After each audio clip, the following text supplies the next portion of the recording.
Bonjour à tous et bienvenue dans ce premier module portant sur les connaissances générales sur le statut de CIF.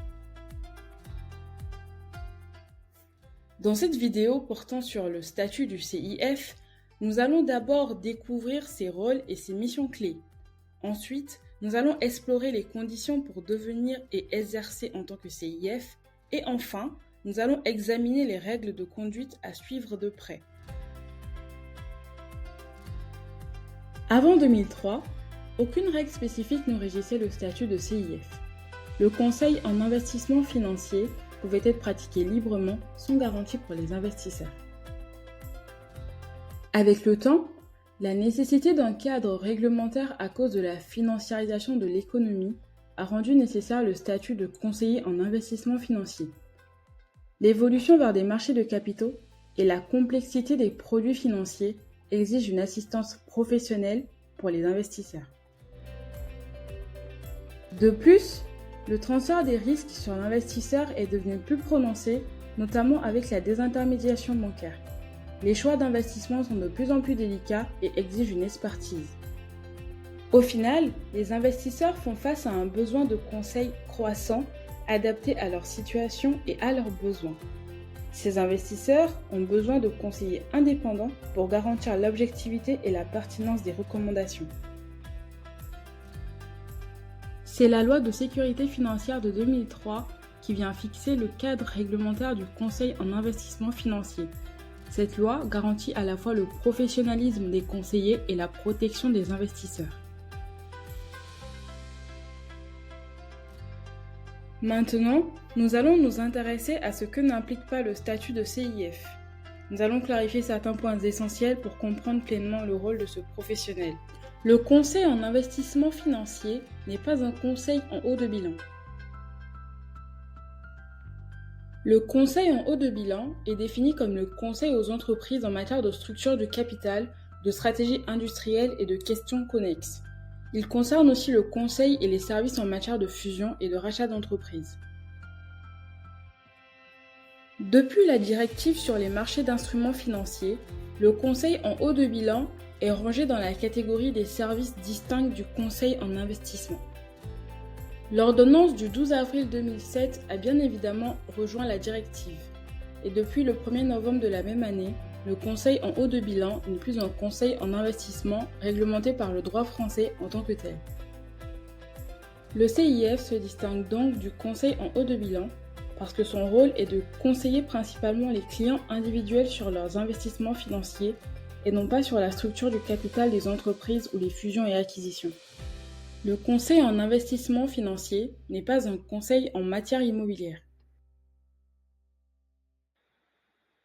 Les conseils liés à une activité d'intermédiation portant sur des immeubles ou des fonds de commerce relèvent de la loi du 2 janvier 1970, dite loi Hoguet, et ne constituent donc pas un type de conseil nécessitant le statut de conseiller en investissement financier. Le CIF n'est donc pas un conseil en matière immobilière parce que sa spécialité se concentre sur les investissements financiers et ne couvre pas l'achat ou la vente des biens immobiliers. Pour autant, le statut de conseiller en investissement financier n'exclut pas l'exercice d'autres activités réglementées et notamment l'exercice d'une activité d'agent immobilier. Ainsi, un CIF peut donc parfaitement cumuler son activité de conseil en matière financière avec celle d'agent immobilier, sous réserve de respecter la législation et la déontologie propre à chacune de ces activités. Le CIF n'est pas un courtier d'assurance. Le conseil délivré par le courtier d'assurance ou par l'intermédiaire en opération de banque, dans l'exercice de son activité de courtage ou d'intermédiation, ne relève pas du statut de conseiller en investissement financier. En revanche, les conseils fournis à titre habituel par ces professionnels, en dehors d'une opération particulière de courtage en assurance ou d'intermédiation en opération de banque, peuvent relever du statut de conseiller en investissement financier si les conseils portent par exemple sur des opérations sur instruments financiers ou sur des services d'investissement.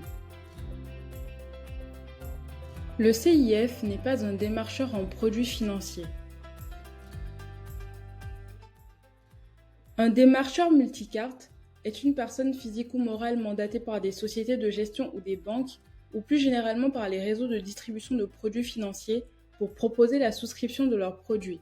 En matière financière, le démarchage est strictement encadré. À la différence du démarchage, le conseil en investissement financier a une approche qui ne vise pas à solliciter activement des clients pour souscrire à des produits financiers, mais à fournir des conseils personnalisés en fonction des besoins individuels. Le conseil en investissement financier n'est pas un conseil en épargne salariale et le conseiller en investissement financier n'est pas un avocat. Passons maintenant à ce que le CIF représente réellement. Le statut du conseiller en investissement financier, tel que défini par le Code monétaire et financier en son article L541-1, est rigoureusement encadré. Les conseillers en investissement financier sont les personnes exerçant à titre de profession habituelle les activités suivantes: le conseil en investissement, le conseil portant sur la fourniture de services d'investissement et le conseil sur la réalisation d'opérations sur biens divers. Il est important de noter que ces activités ne s'appliquent pas aux opérations déjà réglementées par d'autres dispositions légales, telles que celles régies par le Code des assurances ou le Code de la mutualité. En outre, le CIF peut recevoir des ordres de clients souhaitant souscrire des parts ou actions d'organismes de placement collectif pour lesquels il a fourni une prestation de conseil préalablement.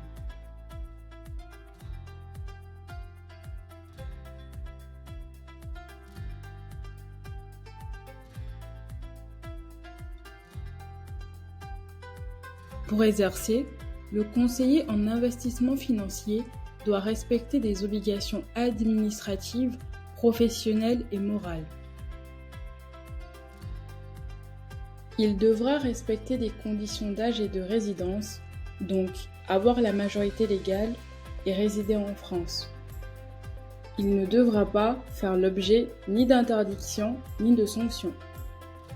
Préalablement à son entrée en fonction, le conseiller en investissement financier devra justifier de compétences professionnelles. Il devra justifier d'un diplôme national sanctionnant 3 années d'études supérieures juridiques, économiques ou de gestion, ou d'un titre ou d'un diplôme de même niveau, adapté à la réalisation des opérations mentionnées au grand 1 de l'article L541-1 du Code monétaire et financier.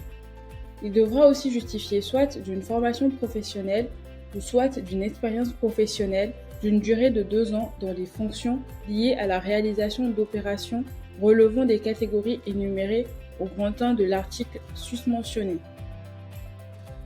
Il devra souscrire à une assurance couvrant sa responsabilité civile professionnelle.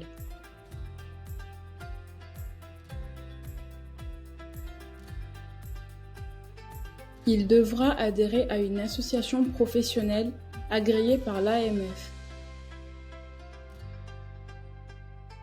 Il devra s'inscrire et s'immatriculer sur le site de l'ORIAS.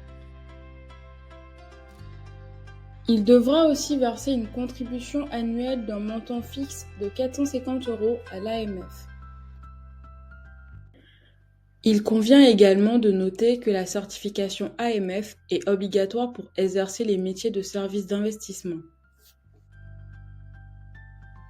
Parmi les nombreuses obligations du conseiller en investissement financier, on peut retenir son devoir d'accompagnement, son devoir de transparence et son devoir de confidentialité des informations relatives aux clients.